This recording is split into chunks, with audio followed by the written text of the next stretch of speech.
आता पाहूया मुंबई आणि पुण्यातल्या टॉप 9 बातम्या। पुण्यातून मुंबईला जाण्यासाठी सकाळी 9 वाजल्यापासून ते दुपारी 3 वाजेपर्यंत रेल्वे नाही।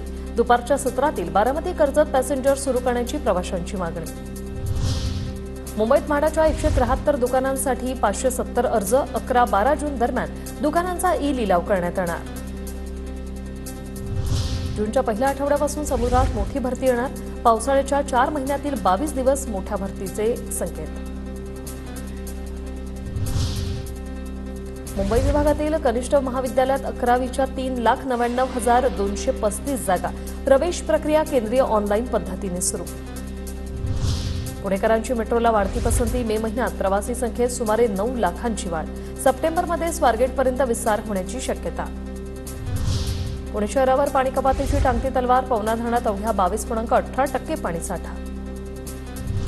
पुण्यात 11 विना नोंदणी वाहनं आणि 3 अल्पवयीन चालक आढळले। कल्याणीनगर अपघातानंतर आरटीओला जाग। पुण्याच्या खेडमधील निमगावात भव्य बैलगाडा शर्यतीचा थरार। आमदार दिलीप मोहिते पाटील यांच्या वाढदिवसानिमित्त 5 दिवस थरार रंगणार। पुणे शहर पोलीस दलातील 21 पोलीस अधिकाऱ्यांच्या बदल्या। प्रशासकीय कारणास्तव तात्पुरत्या बदल्या। पोलीस आयुक्त अमितेश कुमार यांचे आदेश।